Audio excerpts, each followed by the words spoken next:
and said nothing. He told the court that he contacted federal prosecutors himself. "I told them, I believe my professional relationship has been corrupted and exploited as part of a larger pattern of obstruction and witness tampering." Freeman looked at the jury. "I wasn't just a therapist being misused. I was manipulated into becoming an unwitting accomplice in silencing victims." Then he turned toward Diddy, his tone sharper, "And you calculated exactly how to make that happen." It was at this moment that Dr. Freeman presented the court with what prosecutors described as the most damning evidence. A timeline correlating his therapy sessions with Diddy to dates of alleged incidents, subsequent legal threats to potential witnesses, and the appearance of information that could only have come from therapy sessions in legal documents aimed at discrediting accusers. "This isn't about betraying a patient's trust," Freeman said as he directed the court's attention to the evidence. "This is about refusing to remain complicit in the systematic abuse of that trust." As Freeman began detailing specific examples, Diddy's demeanor visibly changed. The composed figure, who had maintained eye contact with witnesses throughout the trial, suddenly appeared to struggle for breath. His hands gripped the table as his attorney called for a break, but Freeman continued with permission from the judge. "On March 12, 2019, you came to an emergency session claiming anxiety about business pressures. What you didn't say, what I only learned later, was that earlier that same day, your legal team had sent threatening letters to 3 former employees who were considering speaking to investigators." Freeman presented side-by-side comparisons of his clinical notes with excerpts from those legal letters, showing how specific phrasing from the therapy sessions had been repurposed as intimidation tactics. "You weren't managing anxiety that day," Freeman said directly to Diddy. "You were creating a documented alibi for your state of mind while simultaneously silencing potential witnesses." As Freeman presented more examples, connecting more dates and documents, Diddy's breathing became increasingly labored. He loosened his tie, whispered urgently to his attorney, and then suddenly slammed both hands on the table. "You're lying," he shouted, rising partially before his attorneys pulled him back down. The judge immediately called for order as Diddy's face contorted. He tried to stand again but swayed unsteadily. His security team moved forward as his legal team called for medical assistance. Before court officers could reach him, Diddy collapsed, sliding from his chair onto the courtroom floor as gasps echoed through the gallery. The judge immediately cleared the courtroom and suspended proceedings as medical personnel rushed in. "And you knew exactly what you were doing," were Dr. Freeman's final words before being escorted from the witness stand. When Dr. Freeman stepped down from the witness stand, he didn't look like someone who had won a victory. He looked like someone who had finally set down an unbearable weight. The courtroom remained tense, almost unsure how to process what they had witnessed. Even the judge appeared shaken. Some of the jurors had tears in their eyes, and Diddy, who had regained consciousness after his collapse, was now absent from the proceedings. Reportedly, under medical observation, Dr. Freeman didn't speak to the press when he exited. He didn't wave, didn't posture. He walked out the front of the courthouse with his head held high, but his shoulders carried the weight of years of manipulation and the professional toll of breaking confidentiality. When asked later by reporters if he regretted his decision, he reportedly responded, "Some ethical lines exist not to trap us in silence, but to be redrawn when they're exploited by those who understand how to weaponize our principles against us." But outside the courtroom, the world was only beginning to react. The mental health community went into a quiet crisis. Professional associations called emergency meetings. Therapy practices paused to review their policies. Clinicians who had once praised Diddy's public advocacy for mental health were now issuing carefully worded statements of concern. Behind closed doors, crisis management teams were activated. PR firms sent internal memos urging clients with connections to Diddy to prepare statements distancing themselves from any knowledge of misconduct. And while many tried to pretend they were shocked, social media was already doing what it does best, connecting dots that had been hiding in plain sight for years. Old interviews where Diddy spoke about his therapist as part of the team took on sinister new meanings. Comments about how therapy helped him stay ahead of problems were being re-examined for their true intent, and most painfully the numerous Instances where former associates had briefly spoken out before suddenly retracting. Statements were being compiled into damning timelines. Fans weren't just shocked, they were furious. Furious that someone in a position of trust had been manipulated into becoming a tool for silencing victims. Furious that for years legitimate therapy had been perverted into a shield against accountability. And furious that the mental health profession itself, meant to heal trauma, had been corrupted into a weapon to perpetuate it. The legal implications extended far beyond Diddy's case. Legal experts began debating the precedent set by this extraordinary breach of confidentiality, with some arguing it could discourage people from seeking therapy while others maintained it reinforced the profession's ultimate commitment to preventing harm. Dr. Freeman himself became both villain and hero, depending on who was commenting. Mental health professionals were divided, with many privately admitting they could see themselves in his position. Gradually manipulated by a patient with extreme resources and influence until the therapeutic relationship itself became corrupt. Most significantly, Freeman's testimony triggered a wave of reassessments across industries where powerful figures had long used therapy, rehabilitation, and mental health language as part of image rehabilitation without meaningful change. The era of using therapy as a public relations tool was facing its most serious challenge. And as one commentator noted, when the tools of healing become weapons of deception, we're forced to reconsider who we're really protecting with our silence. As this story continues to unfold, remember that truth often comes at great personal cost to those brave enough to speak it.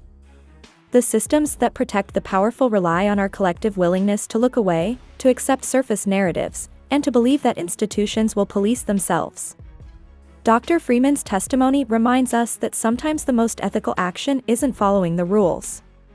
It's recognizing when those very rules have been corrupted to serve the powerful at the expense of the vulnerable. If you value uncensored reporting that dares to challenge powerful figures, please hit that like button and subscribe now. We'll continue bringing you developments in this case that mainstream media won't touch. The truth doesn't fear investigation. Only those with something to hide do. Stay vigilant, stay informed, and remember, your support helps us shine light into the darkest corners of power and celebrity.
What I didn't know then was that these recordings were being selectively edited and filed as character evidence in sealed legal proceedings. There were sessions where Diddy would bring what he called friends needing support. Individuals who Freeman later discovered were potential witnesses in various legal matters. During these unusual group sessions, Diddy would guide these individuals to reframe their experiences in ways that minimized his culpability. He would say things like, "Remember how we all agreed that night was just a misunderstanding?" Freeman testified, his voice hollow with a realization of how he'd been used. "I believed I was facilitating healthy communication between friends working through conflicts. I didn't realize I was being used to create witnesses who would corroborate his version of events." Freeman paused, swallowing hard. "I didn't know how to extract myself from the situation. And that was the point. Once you're part of his narrative, you're trapped in it," Dr. Freeman continued, his voice steady but tense. A few months into their therapeutic relationship, he received a call from his bank. There had been a significant deposit into his account, $250,000, from a shell company he later traced back to Diddy's business network. "When I confronted him about it, he said it was a donation to my research foundation on trauma recovery," Freeman recalled. "He made it sound like I was doing him a favor by accepting it. 'You're helping so many people through your work, document,' he told me. 'I'm just making sure you can help more.'" It felt inappropriate, but he framed rejection as an insult to his generosity. Dr. Freeman testified that the unauthorized payment created a sense of unwanted obligation.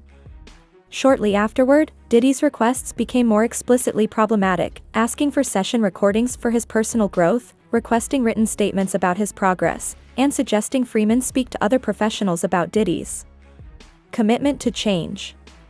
"I almost didn't look deeper, but I did," Freeman said. "I consulted an independent forensic accountant who discovered the foundation donation came with strings. The money would revert to the donor if certain confidential performance metrics weren't met. Essentially, my foundation would have to return the money if I didn't continue treating Diddy according to unspecified terms." Freeman described how Diddy would bring expensive gifts to sessions, watches, rare books on psychology, even keys to a new car once, all of which Freeman declined, but which created an ongoing pattern of attempted indebtedness. There was a voice constantly in these interactions, Diddy's voice, saying things like, "We're family now, document family protects each other, right?" Dr. Freeman testified that the fear he felt as these patterns emerged was unlike anything he'd experienced. "Professionally, I realized I wasn't invited into his life as a therapist. I was being initiated into a system of control." Freeman said, "That's when the manipulation intensified. I'd get calls from colleagues congratulating me on my new position as head of a celebrity mental health initiative, a position I'd never applied for or accepted. Then suddenly, my clinic's lease was renewed at half the previous rate. People I'd never met were referring high-profile clients to me. I declined these clients, but the message was clear. My professional success was being orchestrated. And so, for months, Dr. Freeman said nothing publicly. He continued the sessions while documenting everything, consulted with ethics experts anonymously, and began creating a careful exit strategy from the therapeutic relationship. But every time I saw a news story about someone speaking out, only to quickly retract their statements and disappear from public view, I thought, if they're speaking, why am I still quiet?" He looked around the courtroom. Didn't just manipulate individuals? He created systems where silence became the path of least resistance. And that, Freeman said, was what finally brought me to cooperate with investigators. Freeman paused, glanced at the jury, and leaned closer to the microphone. It wasn't just the ethical violations, that was the surface. He explained that as federal investigations intensified, calls would come through Diddy's attorneys. Subtle suggestions about how Freeman might frame their therapeutic work if ever questioned. When Freeman expressed discomfort, things would shift behind the scenes. I'd say no to altering session dates in my records, and the next week, I'd find out my malpractice insurance premiums had mysteriously doubled. He said this didn't happen once or twice. It became a pattern. Diddy created an environment where refusing his requests had consequences that appeared coincidental but formed a clear pattern of control. Diddy's legal team launched immediate objections, arguing that Freeman was speculating about causality, but the judge allowed the testimony to continue given the documented timeline of events. Freeman described discovering that his therapy office had been bugged with recording devices, not just during sessions with Diddy, but all my sessions. My private conversations with other patients had been compromised. When a security specialist confirmed the surveillance, Freeman reported it to authorities within 24 hours of filing that police report. 3 of my largest referring physician networks terminated their relationships with my practice, citing quality concerns that had never previously been raised. The breaking point came when Freeman discovered that edited recordings of his sessions were being used to intimidate a former employee who had considered speaking to investigators. They played this woman clips of me supposedly discussing her mental instability, except I had never said those things. They had spliced together fragments of my voice from different contexts. This discovery led Freeman to secure his own recordings of all sessions as protection. I informed Diddy that I would be recording all future sessions for clinical supervision purposes, the same justification he had used. The difference was that my recordings remained intact, unedited. These authentic recordings, compared against the manipulated versions being used by Diddy's team, became central evidence in the federal investigation. When I heard how my professional assessment was being weaponized against vulnerable people, I knew that maintaining confidentiality had become ethically untenable, Freeman testified. My silence wasn't protecting my patient, it was enabling harm to others. Dr. Freeman's voice dropped to a quieter, more solemn tone. I stayed silent for nearly 2 years after first noticing these patterns. I convinced myself it wasn't happening, or that it wasn't as coordinated as it seemed. But then Cassie Ventura's lawsuit became public. He said the first time he read her allegations, he didn't believe them. Then I got a call, not from Diddy, not from his attorneys, but from someone I used to supervise clinically. They said, "Marcus, everything in that lawsuit you already know it's true. He told you himself piece by piece." Across dozens of sessions, Freeman described feeling like the floor had dropped from under him. I didn't even know these recordings of our sessions existed outside my office, but once I accepted they might be real and might have been tampered with, everything else started to connect. Freeman said he stayed up for 3 straight nights reviewing years of session notes, identifying patterns, cross-referencing dates, and cataloging instances where Diddy had directed conversations toward. Point wasn't fear, Freeman testified. It was shame. I realized that if I didn't speak now, my silence would become my legacy. I couldn't live with being remembered as the therapist who knew.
Confidentiality stood in direct conflict with evidence that this same confidentiality was being manipulated to perpetuate harm.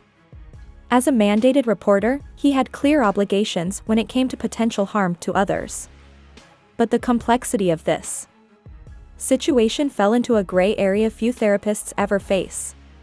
After consulting with the American Psychological Association's Ethics Committee and his own attorney, Freeman made the difficult decision to cooperate with the investigation through a carefully structured legal process that would involve a judge's ruling on the extraordinary circumstances warranting a breach of confidentiality. One evening, Dr. Freeman drove through the rain-slick streets of Manhattan, his mind heavy with the weight of his decision. He wasn't sure if he was doing the right thing, only that remaining silent no longer felt like an option. Suddenly, his rearview mirror flashed with bright headlights. A black SUV with tinted windows was following him too closely. Before he could change lanes, the vehicle swerved alongside him, forcing him toward the curb. The screech of tires pierced the night air.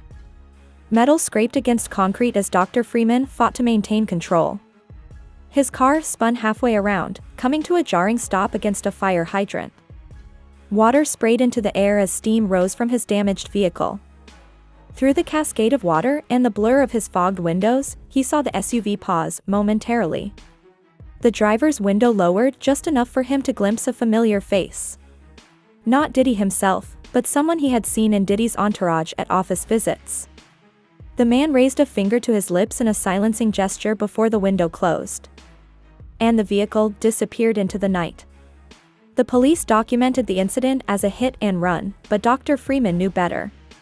When he mentioned his suspicions, the investigating officer seemed strangely uninterested. Later, Freeman discovered that the officer had previously worked security at several of Diddy's events. 3 days later, Freeman returned to his office to find it had been broken into. Nothing of value was taken, but his patient files were clearly disturbed. Most concerning, the locked cabinet containing Diddy's records was empty. Except for a business card for one of Diddy's attorneys with a handwritten note, "Last warning. Some things stay private." The caller ID was blocked. Dr. Freeman, a distorted voice began, "You took an oath. Break it and your practice isn't the only thing you'll lose." Freeman immediately reported the threat to federal investigators who placed him under protection and accelerated their request for a special judicial review of the therapist-patient privilege in this case. The pivotal moment came when investigators revealed to Freeman that during their investigation, they had uncovered evidence that Diddy had recorded their therapy sessions and selectively edited them, creating manipulated versions that portrayed himself as a victim seeking help while removing damning admissions. These doctored recordings had been submitted to previous investigations as evidence of his supposed rehabilitation and remorse. "He wasn't just using you as an alibi," the lead investigator explained. "He was creating manufactured evidence while systematically silencing anyone who might contradict it." Freeman was shown testimony from 3 former employees who claimed they had been directed to schedule therapy appointments immediately after incidents to establish a timeline of Diddy supposedly working on himself during periods when alleged misconduct occurred. Even more disturbing was the revelation that information shared by Diddy during therapy about his fears of specific individuals coming forward was followed in multiple cases by those exact individuals experiencing intimidation, loss of employment, or suspicious accidents. The federal judge who reviewed the case made an extraordinary ruling. While therapist-patient privilege is nearly absolute, there are rare circumstances such as clear evidence that the therapeutic relationship itself is being used as an instrument of ongoing criminal activity where limited disclosure may be compelled. Freeman was directed to testify specifically about instances where he believed his professional relationship was being misused as part of a pattern of obstruction and witness tampering while still protecting genuinely therapeutic disclosures unrelated to criminal activity. When Dr. Freeman entered the courtroom that fateful morning, he carried with him 7 years of meticulously kept session notes along with a timeline correlating therapy emergencies with dates now significant in the criminal investigation. "I never wanted to be here," Freeman testified, his voice steady despite the gravity of the moment. Everything I believe about my profession says that what happens in therapy stays in therapy.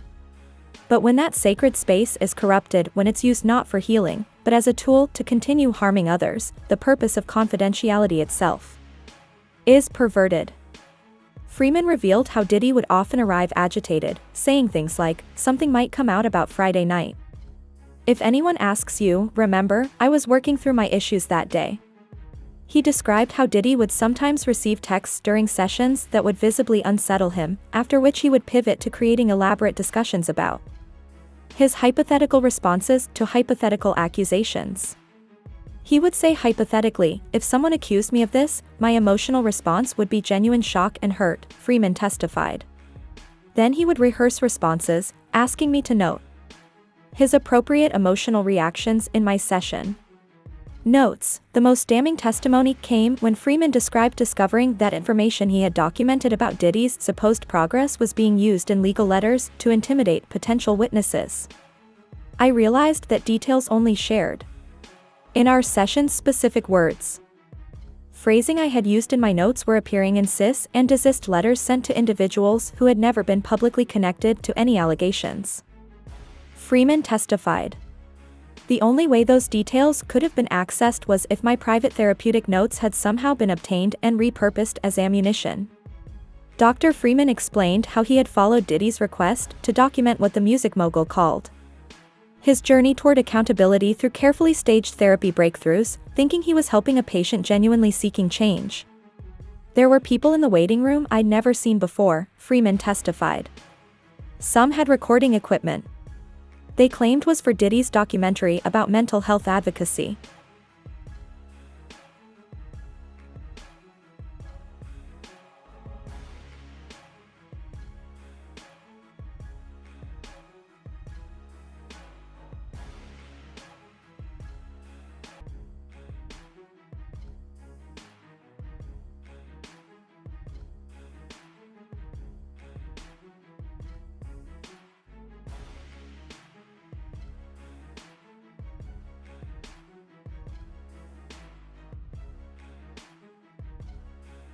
Before we begin, viewer discretion is strongly advised. The following is for educational and entertainment purposes only.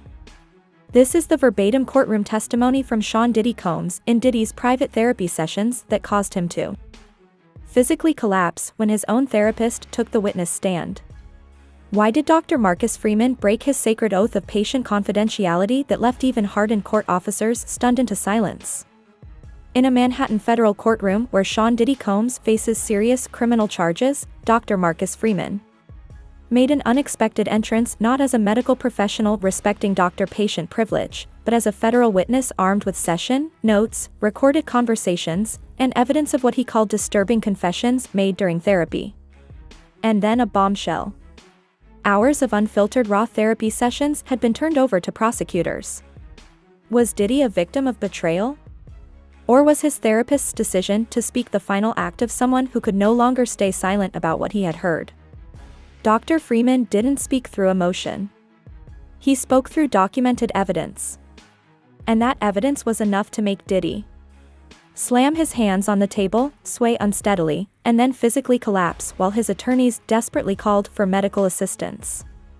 Why would a respected therapist risk his entire career and reputation by breaking confidentiality? And what revelations were so shocking that they caused one of hip-hop's most powerful figures to physically break down in full view of the court? This isn't just a trial.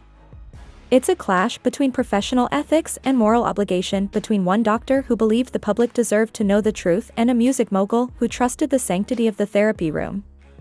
The full story, raw and unfiltered, begins with Dr. Freeman's testimony, and what he revealed will ensure you never see the music industry the same way again. If you value real, uncensored truth, make sure you hit that like button and subscribe now, because what you're about to hear won't be covered by mainstream media. I'm standing in front of the Southern. One of the most shocking developments in entertainment history has just unfolded. Moments ago, clinical psychologist Dr. Marcus Freeman emerged from the courthouse after delivering devastating testimony. His expression was grave, eyes downcast, and he firmly declined to engage with the swarm of reporters shouting questions about his decision to break Patient Confidentiality with Sean Diddy Combs. Inside the courtroom. The atmosphere crackled with tension as Dr. Freeman not only shared detailed accounts from Diddy's private therapy sessions, but also exposed a gut-wrenching revelation. But to create alibis and rehearse responses to potential criminal accusations. One morning, the air in this New York courtroom grew thick with anticipation as spectators, reporters, and legal experts packed every available seat. Sean Diddy Combs, the music industry titan who once ruled the entertainment world, sat at the defense table facing serious charges, including racketeering, witness tampering, and obstruction of justice. The proceedings weren't just a media circus. They were the stage where the carefully constructed facade of a powerful man began to crumble publicly. But no one could have predicted that the person to deliver the most damaging testimony would be Dr. Marcus Freeman, the highly respected therapist, who had treated Diddy for over 7 years in a moment that left the courtroom breathless. Dr. Freeman took the witness stand, his posture rigid with tension, yet resolute in purpose. He wasn't there merely to share clinical observations. He was there to reveal what he described as a pattern of manipulation so severe goes against everything I believe in professionally, Freeman began, his voice steady despite the weight of his decision. But there comes a point where the potential for harm to others outweighs even the sacred bond between therapist and patient. Diddy, who had maintained a composed demeanor throughout previous testimony, visibly stiffened. His attorneys immediately objected, launching into arguments about therapist-patient privilege, but were overruled when prosecutors presented documentation of a judge's extraordinary ruling that public interest and the prevention of future crimes warranted the stunned silence. Nobody, not even the prosecutors who had called him as a witness, seemed prepared for the devastating specificity of what he was about to reveal. The story traces back to 2016 when Diddy first began seeing Dr. Freeman after what was publicly described as exhaustion. But what court documents now reveal was actually the beginning of mounting pressure as victims started to come forward privately with a legations. Dr. Freeman believed he knew Diddy as well as anyone could. Every defense mechanism, every deflection, every careful reframing of events. He thought he understood the man behind the celebrity mask, even the vulnerable aspects of someone who presented such a carefully controlled public image. But as the therapeutic relationship deepened over years, troubling patterns started emerging. Diddy would arrive at emergency sessions after major industry events, sometimes at 2 a.m., agitated and demanding immediate meetings. His phone would buzz constantly during sessions, and he would step out to take calls, returning with a different energy entirely. Dr. Freeman tried to view these as normal behaviors for someone of Diddy's status and lifestyle. But whenever he attempted to explore these patterns more deeply, Diddy's responses grew calculated and evasive. "That's just business," he'd say dismissively. But his eyes would dart away as though hiding something that couldn't be spoken aloud. One night, after a particularly intense session where Diddy had briefly let his guard down while discussing an incident at one of his parties, Dr. Freeman received an anonymous email. Its message was brief but disturbing. "He's using you to create an alibi. Check the dates."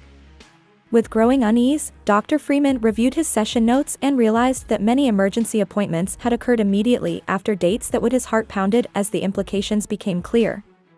That same week, a package was delivered to his office containing printed screenshots of text messages between Diddy and an unnamed associate meeting with the doc today. "He'll back me up if anything comes out. He doesn't know it, but he's my $1 million insurance policy."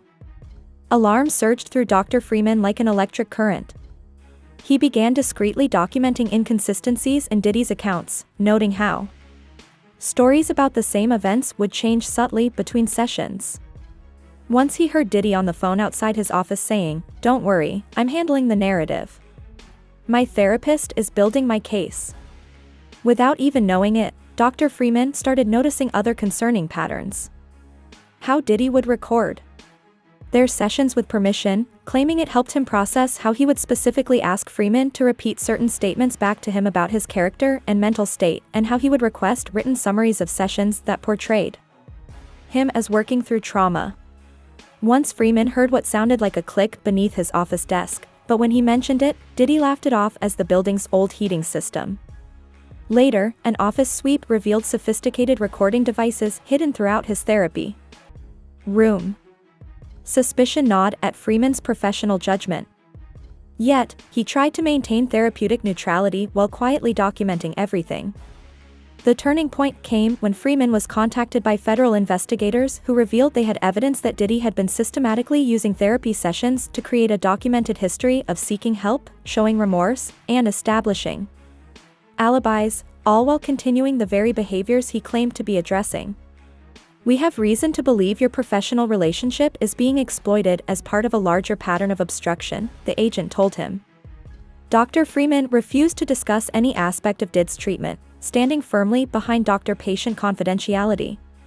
But then the investigators showed him something that shattered his professional resolve: video evidence that directly contradicted statements Diddy had made during therapy sessions alongside testimony from victims who had been threatened against, coming forward with specific details that only someone in the therapy room could have known. "He's using your sessions to identify potential witnesses and threats," the investigator explained, "against the very people you became a therapist to help." That night, Dr. Freeman barely slept, the ethical dilemma tearing at his professional identity. The oath he had taken to protect his patients